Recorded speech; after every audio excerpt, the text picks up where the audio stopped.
One of the things you gotta understand, my friend, is that you're supposed to fail. You're supposed to fucking fail, because failure is the stepping stone to success. It's not just cliche. You know, what is it? How did you feel about failing 1,000 times? And he said, no, I didn't fail 1,000 times. I just found 1,000 different ways that it wasn't gonna work. And that's what's happening with you. But every time he found a way that didn't work, he was adding to his journey. He was growing stronger. He learned something. He discovered something. You are discovering something about yourself, and you're exercising your character every time you get up and try something, move in the direction of something, even if you don't get the fucking thing. It's not about the thing. It's not about making the basketball team. It's not about making $1 million, and it's not about the light bulb. It's about what you learn along the way, who you become along the way. It's that fucking journey, and you're on the journey, and guess what? The journey's hard. The journey is riddled with failure, and that's why most people don't do it. Most people aren't willing to get on that journey because they're afraid to fail. You, my friend, have failed. Congratulations. It's the greatest thing that ever happened to you, because it shows that you're alive, it shows that you did something, and it shows that you're growing stronger. I will walk away with stuff I never heard before, books I've never read before, audios I've never seen before, going to conferences that I've never gone, hanging out with people that I've never hung out with before. This is nothing, guys. This is just a dessert. Me speaking is just a dessert. This is just the beginning. I came to Australia to learn. I came to Australia to get an upgrade. And when I go back, my wife will notice a difference. My kids will know a difference. Why? I'm obsessed with improvement. Every day I'm getting better. There are those of you with phones, and every new phone that comes out, you get it. Every upgrade, you get it. Every piece of software, you get it. You are upgrading your technology, and you've not upgraded yourself. So listen to me. There's those of you who said, I want to be a millionaire. I want to be the best at this company, right? But your value system says you believe in sleep more than you believe in grinding. Your value system says you are a consumer and not a producer. You're spending more money than you're making. Why? Because you're a consumer, but you're reading all the books and you're saying everything the book is saying. But those books are not in alignment with your value. And if you're going to go to the next level, your values are going to have to change. Once you believe you are something, you actually embody that feeling. If you were, God forbid, in a coma, and you woke up, you didn't really have a memory, and you were told that you used to be a Navy SEAL, and they want you back now, and you're healthy. Do you think you act differently, hold yourself differently, conduct yourself different, have a different self-concept of who you are, than if you were told you were a piano instructor? Being successful in life is all about having the proper belief system in who you are. Truly believing that you are something unique, that you are something special in that field. But you gotta be hungry. One of the requirements. When you study the greats and you ask yourself, what makes the great great? The great hungry. Listen to me, I'm not talking about those who were just born from the bottom. I'm talking about people who were born at the top and who stayed on the top. How did they do it? They were hungry. Only a few teams have ever three-peated, right? It's hard to three-peat. Why? Because you gotta stay hungry after the first championship. You gotta stay hungry after the second championship. You gotta stay hungry. So let's get at it, baby. You are not machines. You are not cattle. You are men. You have the love of humanity in your heart. You don't hate. Only the unloved hate, the unloved and the unnatural. Soldiers, don't fight for slavery, fight for liberty. In the 17th chapter of St. Luke it is written, the kingdom of God is within man, not one man nor a group of men, but in all men, in you. You, the people, have the power to create machines, the power to create happiness. You, the people, have the power to make this life free and beautiful, to make this life a wonderful adventure.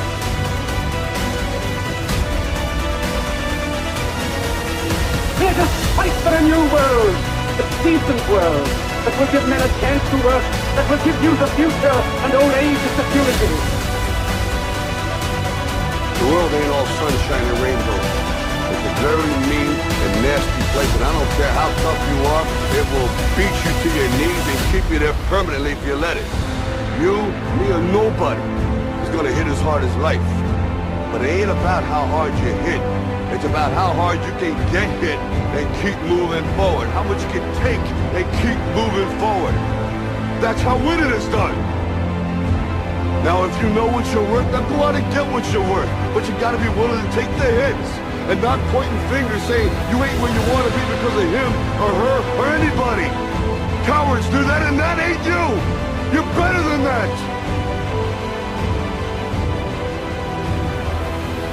The greats have a mentality that others don't have. The greats think differently. The greats see differently, right? The greats have a different worldview. The greats, they approach the game in a totally different way.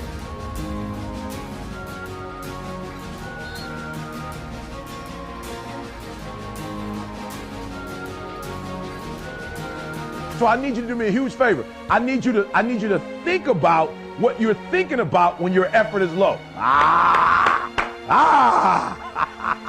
I'm gonna say it again, baby, and I'm gonna say it slow, because if you can get this, you can get any success you want in life. You can have anything you want in life if you can get this. The next time you give a low effort, right? You give it 70% or 50% or 30%. I want you to think about what you're thinking about when your effort is low. And you're probably thinking, I got to. We talked about it before. I got to versus I get to. Listen to me. If your effort is low, you're probably not thinking about the opportunity.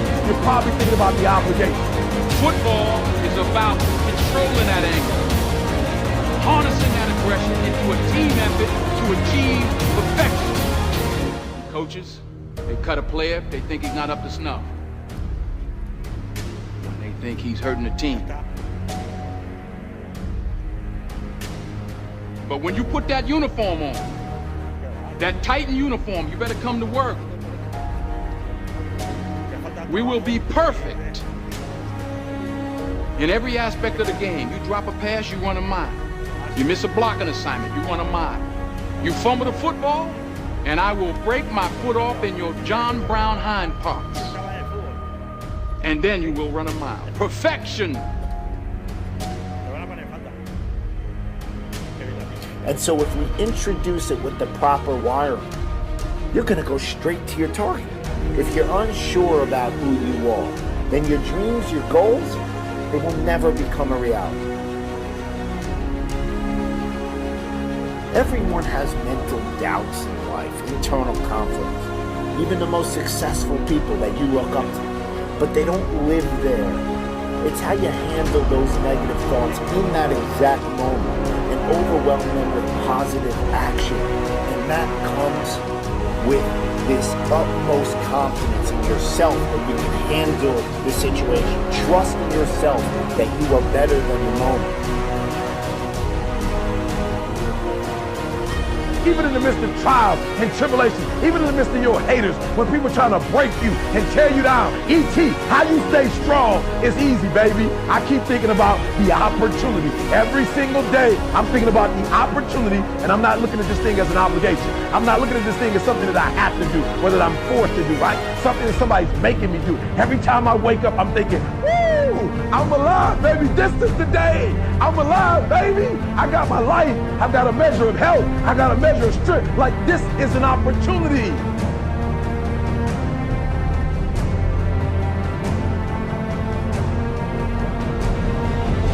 You've got to decide to be relentless. You've got to decide never to give up.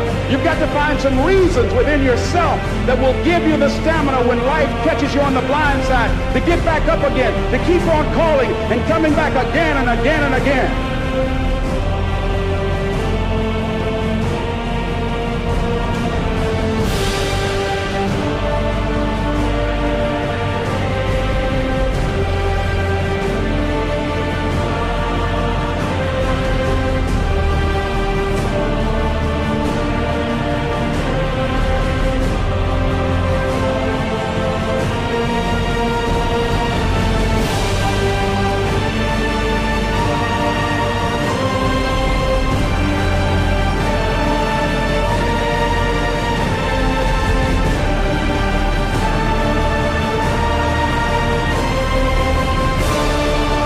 Whatever you want to do, march forward.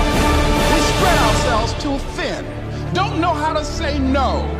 And we find ourselves doing all kinds of things and never ever have time to do those things that we need to do to work on ourselves. And then there goes a second, there goes another second, there goes another second, and we can't stop and hold time. That when you have a made-up mind, when you decide that you want to do something, I was reading something the other day, he said the power to hold on in spite of everything, the power to endure, this is the winner's quality.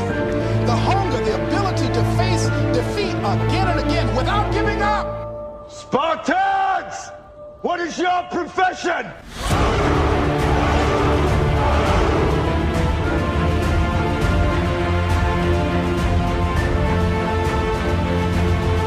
I ignored myself because they kept on saying it so much.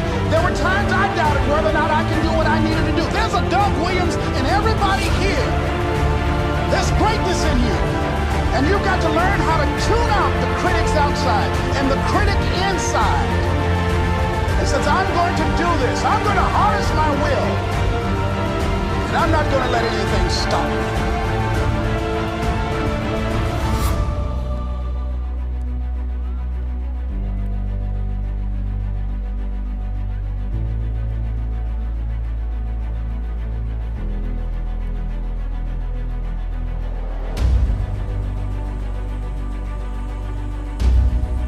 I want you to look at someone on your right and left, shake their hands and say, I'm doing better than good and better than most. Let's do that right quick, please.